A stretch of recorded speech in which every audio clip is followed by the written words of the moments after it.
कधीच नाही चुकणार तुमचे फेवरेट टीव्ही शोज झी5 सोबत, तेही एकदम फ्री। इरा, अगं ए बाळा इरा, मोठी हो ग। मी जे मुद्दे म्हणतीये ते वेगळे आहेत आणि तू जे मुद्दे म्हणतीयेस ना ते वेगळे आहेत। अगं वेगळे कसे? म्हणजे भुवनेश्वरी मॅडम कशा प्रत्येकाला आपल्या दबावाखाली ठेवण्यासाठी कोणाला ना कोणाला धारेवर धरत असतात।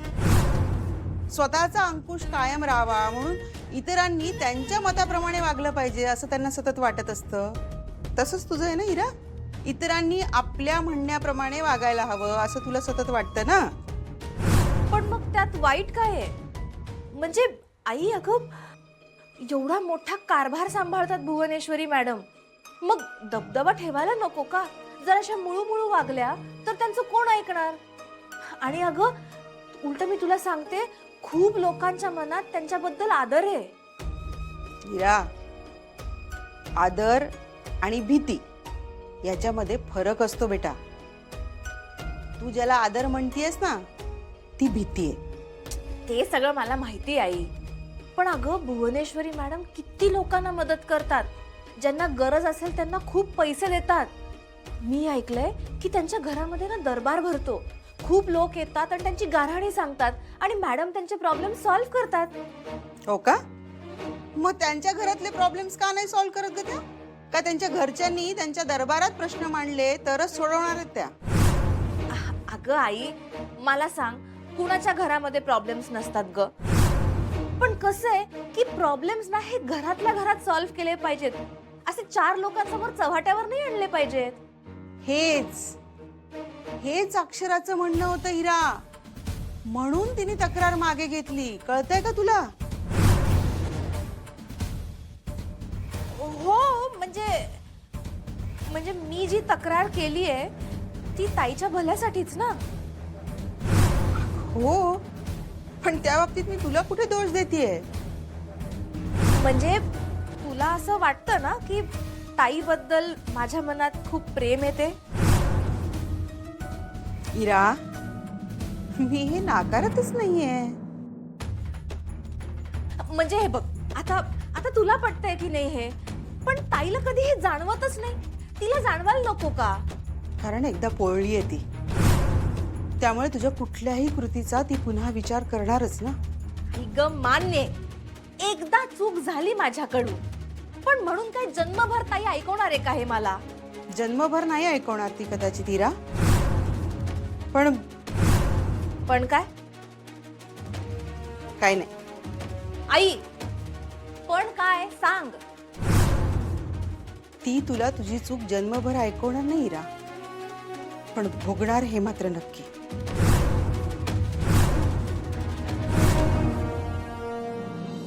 आई, तू मला आता दोष देतेस? मगाशी म्हणलीस तुला दोष देत नाहीये। अगं मी तुला दोष देतच नाहीये इरा, तुझ्या समोर परिस्थिती जी आहे ना ती मांडतीये। मी तुला एक सांगू का, अक्षराच्या लग्नाच्या वेळी तुझं ते पाऊल उचललं नसतंस ना तर अक्षरा आणि अधिपती यांचं लग्नच झालं नसतं, आणि अक्षरावर आज जी वेळ आली आहे ना ती वेळही आली नसती। हे बघ आई, जे काही घडतंय ते ताईच्याच म्हणण्यानुसार ती घराबाहेर पडलीये म्हणून। मग तू मला सांग, जर ती घराबाहेर पडलीच नसती तर हे सगळं काही झालंच नसतं ना? अगं इरा, आपलं माणूस थोडं तरी आपल्या बाजूने उभं असायला हवं ना। ती कोणाकडे बघून तिथे राहणार होती? अगं अधिपती 1% जरी तिच्या पाठीमागे उभे राहिले असते ना तर ती तिथे थांबली असती, घर सोडून आली नसती।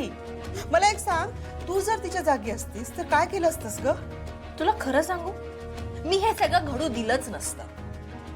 इरा, आपण जर तरच्या गोष्टीवर बोलतोय की नाही? मग मला सांग की गाळलेल्या जागा भरा या प्रश्नाचं उत्तर शास्त्रीय कारण द्या या प्रश्नाचं उत्तर असू शकत नाही ना? तसंच आहे ते। मी तुला पुन्हा एकदा विचारते, तू जर अक्षराच्या जागी असतीस तर तू काय केलं असतंस? मी सगळ्यात पहिल्यांदा भुवनेश्वरी मॅडमना त्यांच्याच भाषेत उत्तर दिलं असतं, आणि मग मी अधिपतींना निक्षून सांगितलं असतं की जर तुम्ही माझ्यासाठी स्टँड घेतला नाही तर मी हे घर सोडून जाणार नाही। हाच फरक आहे ना तुझ्यात आणि अक्षरामध्ये। आता काय चुकीचं बोलले मी? म्हणजे मला जे वाटलं तेच बोलले ना.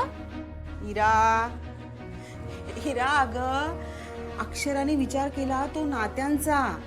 तिच्या घर सोडून येण्याच्या एका कृतीमुळे आई आणि मुलगा यांच्यातलं नातं दुखावलं गेलं नाही, पण इतर नाती दुखावणार नाही त्याची तिने काळजी घेतली आणि स्वतःचा स्वाभिमानही जागृत ठेवला. तू म्हणतेस तसं जर वागली असती ना तर नाती तर दुखावली गेलीच असती, पण स्वाभिमानही मूग गिळून गप्प बसला असता. आई, पण तुझ्या हे लक्षात येत नाहीये की आता सुद्धा जीजू आणि ताई दोघेही दुरावले गेलेच आहेत ना. दुरावले गेले तिरा, दुखावले गेले नाहीयेत. हे बघ, दुरावलेली नाती काही काळानंतर जवळ येऊ शकतात, पण एकदा दुखावली गेलेली नाती पुन्हा नाही सांगता येत ग. त्यासाठी ना मनामध्ये करुणा, माया, प्रेम हे सगळं असावं लागतं. बरं, तुला ती भगवान गौतम बुद्ध आणि अंगुलीमाल यांची कथा आठवते का ग? कुठली? चल बस, मी तुला सांगते, ये.